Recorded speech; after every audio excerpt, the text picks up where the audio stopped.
సంగారెడ్డి జిల్లా అమీన్పూర్ మున్సిపాలిటీ పరిధిలో హైడ్రా కమిషనర్ రంగనాథ్ పర్యటించారు. పెద్ద చెరువు ముంపు బాధితుల ఫిర్యాదు మేరకు పరిశీలించిన రంగనాథ్ 99 ఎకరాల చెరువు కబ్జాకు గురైందని తెలిపారు. పద్మావతి నగర్ కాలనీలో మాజీ ఎమ్మెల్యే రామ్ భూపాల్ రెడ్డి కబ్జాపై ఫిర్యాదు వచ్చిన క్రమంలో సర్వే చేశామని తెలిపారు. ప్రభుత్వంతో చర్చలు జరిపి ప్రత్యేక టీం ఏర్పాటు చేసి కబ్జాకు గురైన భూమిని పునరుద్ధరిస్తామని తెలిపారు.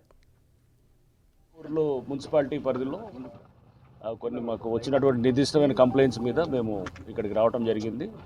సో మా టీంతో పాటు ఇతర విభాగాలు అంటే ఇరిగేషను ఇంకా ఇతర డిపార్ట్మెంట్స్ వాళ్ళని కూడా మేము ఈ విజిట్లో వాళ్ళని కూడా భాగస్వాములు చేసి మేము ఇక్కడ ఫీల్డ్ ఎంక్వైరీ కోసం రావడం జరిగింది. సో దాంట్లో ప్రధానంగా ఈ అమీన్పూర్ పెద్ద చెరువు దాని యొక్క ఎక్సిడెంట్ గురించి కూడా అక్కడ స్థానికంగా చాలామంది వాళ్ళ కంప్లైంట్స్ ఉన్నాయి.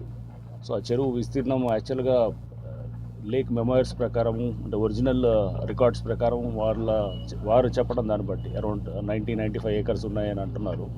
బట్ ఇప్పుడు ప్రస్తుత విస్తీర్ణత వచ్చేసి దాని దాదాపు 400 ఏకర్స్ అట్లా ఉన్నాయి. సో దాంట్లో అక్కడ కొంత ఏది వేర్లు అంటే అలుగులు మూసివేయటం లేకపోతే స్లూయిస్లు మూసివేయటం ఇవన్నీ దానివల్ల ఆ చెరువు విస్తీర్ణత పెరిగి చాలామంది లేఅవుట్స్ వేలాది మంది వాళ్ళ యొక్క లేఅవుట్ ఏదైతే ప్లాట్లు ఉన్నాయో అవన్నీ కూడా అవి మునిగిపోయినాయి అనేది వాళ్ళ కంప్లైంట్.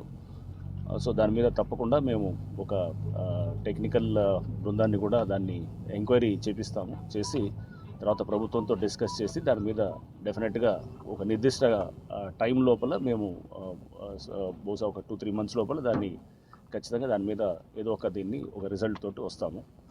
అండ్ సెకండ్ ఇష్యూ వచ్చేసి తర్వాత ఇక్కడ చూసింది మన ఇక్కడ పద్మావతి కాలనీ లేఅవుట్ వారికి సంబంధించిన ఇష్యూ.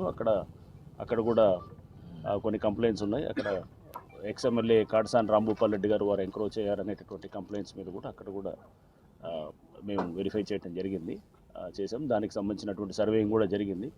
సో దాని మీద కూడా మేము డెఫినెట్గా అంటే లేఅవుట్లో ఉన్నటువంటి రోడ్స్ లేకపోతే అక్కడ పార్కులు అండ్ అట్లానే అక్కడ ఇంకొక కాలనీ ఇది మన వెంకటరమణ కాలనీ కూడా వారు కూడా పార్కు ఆక్రమించారని చెప్పారు. సో దాన్ని కూడా మేము డెఫినెట్గా